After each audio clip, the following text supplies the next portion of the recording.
Hi, I'm Jael, and I am a survivor of childhood bullying. When I was about, I want to say 7 or 8, I started a new school and I was in second grade. I had just transferred, so it was like the first couple months of school that was just starting. And where I live, there were a bunch of kids that I went to school with. So I started noticing, I want to say maybe like the first month that I was there, that a lot of the kids were making fun of me because I was overweight. It first started the summer after second grade that I started to, get it more frequently. My grandparents had just bought me a new bike for Christmas, and I can remember one day I was riding around the neighborhood and, you know, I kind of was having trouble breathing. So I got off my bike and I started walking up the hill, and all of a sudden, a bunch of these kids just started crowding around me and making fun of me, saying, "Oh, what, you can't ride up the hill with your bike because you're too heavy." And they tried to push me off my bike. There were a couple times where one of the kids had an older sister, and the older sister actually decided that she was going to try and scare me. And how she did that was she walked up my hill and stood behind a bush. I was walking up the hill and she came out and she kind of like just screamed in my face. And I was just like weirded out because I was like, well, why is she doing this? So I went up the hill and I told my mom, and my mom was like very overprotective. So she was like, let's go down the hill and let's talk to these kids because you shouldn't be having to deal with that. So that's exactly what we did, and I was so embarrassed because I was like, oh man, like, what's gonna happen now? Is it gonna make like the situation worse? So she was like, you need to leave my daughter alone. I don't want to have to hear her saying that you guys are picking on her. So after that, um, I started sitting like behind the bus driver because I was just kind of like scared, and that's kind of just like how I felt safe. Like if I sat behind the bus driver, nobody would bother me. So I did that from that year all the way until my junior year of high school, which is pretty crazy because I was like, how did I let this go on for so long? When I was in sixth grade, I was like the heaviest I had ever been for a kid.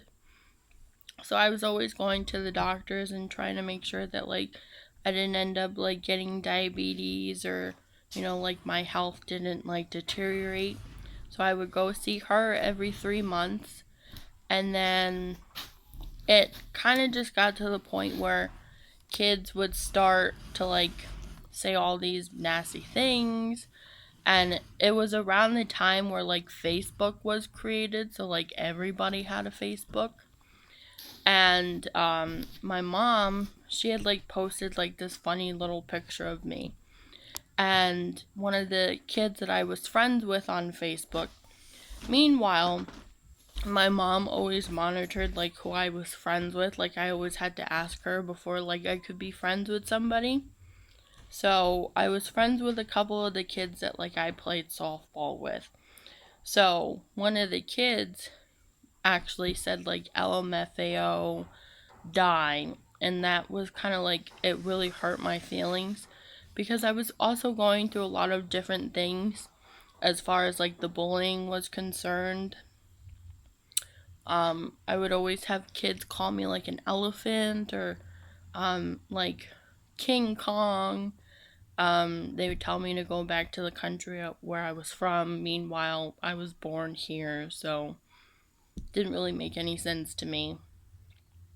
But I was also starting to, have crushes on people. And I one time gave this kid like a Valentine, and he actually like spit on it and like threw it in the garbage.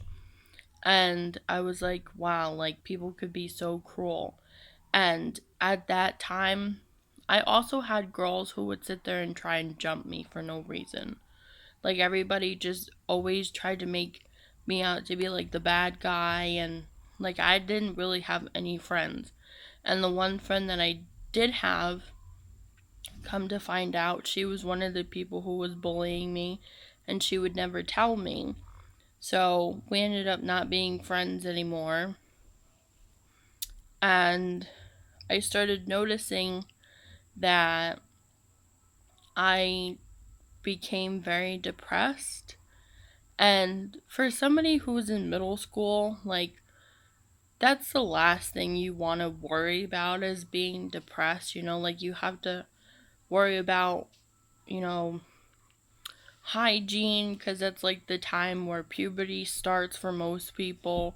For me, it was like way earlier than that.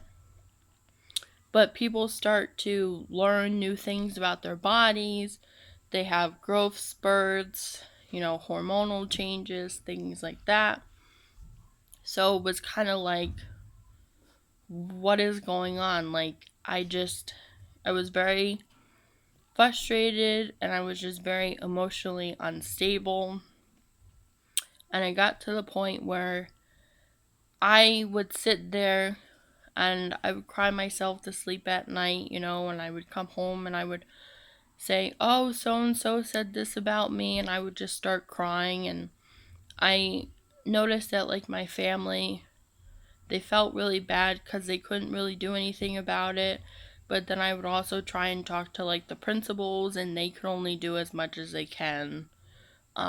They say that they try and keep school bully free, but that it's not gonna happen. Like, people still bully, and there's really no way around it. And I would sit there and I would say to myself, why are you still here? Like, nobody wants you around, and like, why don't you just like go away? And that's a really tough thing to feel, especially at such a young age, because you're supposed to be living life and being happy and, you know, going outside, playing, making new friends, playing sports. And I was afraid to do all of those things.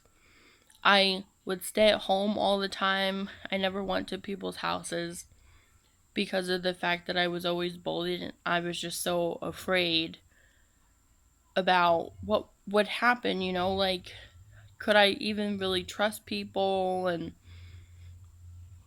that went on for like a really long time. Um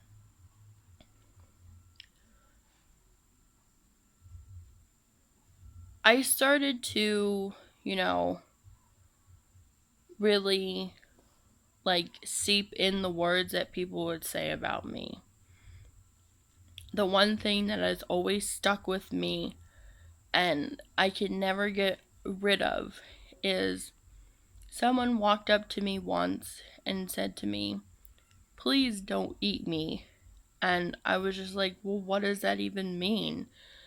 Just because I'm big, you feel like I'm going to end up eating you? Like, that really hurt. Even though it was something so stupid, it still really, like, stung. I try to live a positive lifestyle. I try to, say positive things about myself now, because, like, the bullying went away after I went to college. College was like the best thing that ever happened to me. I made friends. Nobody would ever say anything about me. And I was just able to be myself, you know, from middle school to like high school, having people bully me all the time and saying all those negative things and me believing in them, my grades started to slip. And, you know, I was just like, why am I letting people say these things about me, and why am I letting it destroy me emotionally and mentally to the point where I can't even, like, stand up for myself? I was never the type of person who would sit there and stand up for myself, because I was like, I just felt like it was just going to make things worse. And if people were going to talk about me, then they were going to talk about me, like there was nothing I could do about it. Um, it wasn't until about a couple months ago that I started to go to a therapist. And for the longest time, I would always say, I'm going to go see somebody. I need to go see somebody because I need to work on myself. And I would never go. And one day it took somebody who I really cared about to tell me that they were worried about me. And I said, you know what? Maybe it's time for me to start going. So I started to go. And ever since then, I've felt so much better. I still go because I know that there's a lot of things that I still have to work on. But every day it gets better. I feel like I have more positive days than I had negative days. And there was a point in my life where I felt like that was never going to happen. Like I never felt like I was going to be happy or that I deserved to be happy. Um, I never thought that I was going to end up being with somebody. And I ended up having a 1.5 year relationship with somebody who is still a big, huge part of my life. And, we talk every day. And, he's taught me a lot of things. He was the first person to ever make me feel like I was beautiful, like for my size and just in general. Like he always would say positive things to me. You're so beautiful. I think that, you look great the way that you are. Please don't ever change. And after he said those things, that's when I kind of started to believe in it. And, I sit there and I do certain things with my hair, and I wear my makeup a certain way, or majority of the time I don't wear it at all. And there was also another time where I felt like, I was going to end up having to wear makeup my whole life because that was the only way I was ever going to feel pretty. Boy, was I wrong. I love myself more than I ever have, and it was really hard for me to say that because, I never thought that I was going to love myself. I never thought that I was going to accept the person that I am inside and out, because I was always taken advantage of. I was always told that I would never amount to anything, that I was ugly and that I was fat.